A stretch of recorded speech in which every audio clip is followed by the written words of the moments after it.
এটা হচ্ছে গে তন্দুর রুটি, আর এখানে আছে হচ্ছে গে ডাল, আর এটাকে কি বলছে চিকেন চিকেন চাপ। চিকেন চাপ। তাই এটা আজকে আমাদের রাত্রের খাবার। আর এই খাবার খাওয়ার পিছনেও রহস্য রয়েছে।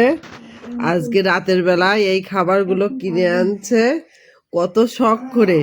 বয়স যে হয়ে গেছে আমার, সেটাতে মন মানছে না। হ্যাঁ, আমি প্রথমে ভাবলাম কি ছাদে একটু চুলা করব, মানে শখ জাগলো, যে শখের বিষয় মনা বলে কি মা আশেপাশে সবাই চুলায় রান্না করে, তুমি কেন করো না? ও শাড়ি পরে চুপ করবা। করো। তা আমি তো শরীরই কুলাতে পারবো না, সেটা তো আমার মেয়ে বোঝে না। আর আমার তো সব কিছুই আছে, গ্যাসের সিলিন্ডার আছে, আমি 20-25 বছরই গ্যাসের সিলিন্ডারে রান্না করি। তা এখন নিজের বাড়ি হয়েছিল, তাও কখনো কাঠের চুলাতে রান্না করিনি। এখন জিরো মেয়ের কথাতে সেই কাঠের চুলা করতে ছাদে গেলাম, এক ভাবি চুলা করে দিল, সে সব কিছু করলো। আমি একটু মাটি ফেটে ফেটে যায় না চুলা করার পর, ওটা একটু লেপতে গেছিলাম, যে আছে কি আমি জ্বর বাঁধাই নিয়েছি, একটু কাদায় হাত দিয়েছি।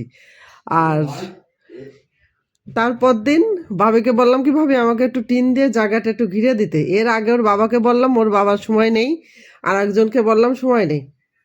তা ভাবি এসছে, ভাবিকে নিয়ে ছাদে গেছি, দিয়ে ভাবি সব কিছু করছে, আমি পাশে দাঁড়িয়ে আছি। হঠাৎ করে মনে হচ্ছে কি আমার মাজাটা ভেঙে পড়ে যাবে। আমি মনে হচ্ছে কি পা ফেলতে পারছি না, ওখানে চুপচাপ দাঁড়িয়ে থাকলাম। নিচে এসে কোনো রকমে একটু মাছ আর ভাত রান্না করলাম, করে সেই বিছানায় শুয়ে গেলাম। তো গেলাম, এই যে রাত হয়ে গেছে, মানে উঠতে পারছে না। ওর বাবা মনে হয় দুপুরবেলা ব্যথার ওষুধ, তারপরে গ্যাসের ওষুধ এইগুলো দিয়ে গেছে, কোনো কাজ হলো না। ছোট মেয়ে মাজাতে মুখ ডুলে দিয়েছে, তাও কোনো কাজ হয়নি। এখন ফোন করে ওর বাবাকে বললাম যে আমরা রাতের বেলা কি করা যায়, আমি তো উঠতে পারছি না। ভেবেছিলাম কত খাবার, হ্যাঁ।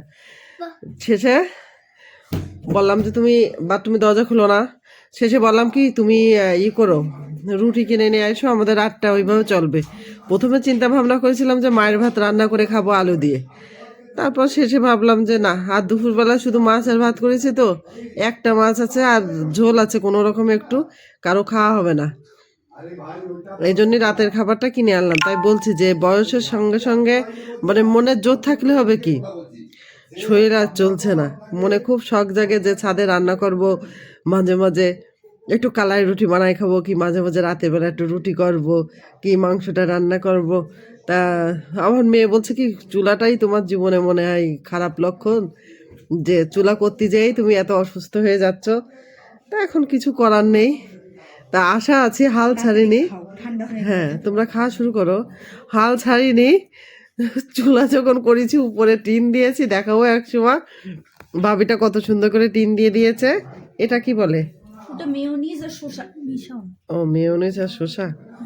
ও, তাহলে সবাই ভালো থাকেন। মনের একটু গল্প করলাম, ক্লান্ত হয়ে শুয়ে আছি সারাদিন। 12টার কয়টার পর থেকে শুয়ে আছি, 3টার পর থেকে শুয়ে আছি, আর উঠাউঠি নেই। শুয়ে শুয়ে একটু স্যুপ খেলাম আর একটু চা খেলাম, আর এখন খাবার কিনে এনে খাচ্ছি। তা শরীর আর শরীর নেই। কবে দেখা যাচ্ছে কি আপনাদের মাঝে ভিডিও করছি, করতে করতে আমি কোনদিন হারিয়ে গিয়েছি, আর পাওয়া গেল না।